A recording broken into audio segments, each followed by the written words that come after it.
Man, I'm Kenji Cardeño. I'm 19 years old from Paliparan 3 Senior High School. Ano ang mindset mo sa pag-abot ng goals mo?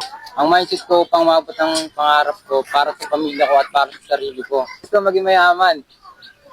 Kahit ganito ako, papakita ko sa inyo na kaya ko. Tulad niya minsan, pag wala akong pera, kaya kong dumiskarte. Tulad sa pagtitinda, naranasan ko yan, yung walang-wala talaga akong pera.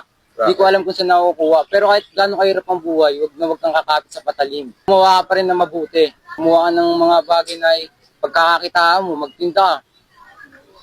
Kahit maliit ang kita, basta marangal, okay yun. Paano mo na-i-apply ang mindset mo sa araw-araw? Na-apply ko ang mindset ko sa araw-araw sa pamamagitan ng diskarte.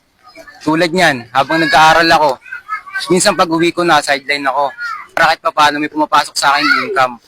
May nakukuha akong pang sariling gamit para sa sarili ko. At di ako umaasa sa mga magulang ko. Pag-abot ng pangarap ko, syempre dapat kasama si God. Kung wala siya, di natin kakayanin ng mga problema. Dahil sa kanya kinakaya ko. Kahit ganito ako naniniwala ako sa Diyos. At balang araw maaabot ko rin ang mga pangarap ko. What advice would you give to your younger self?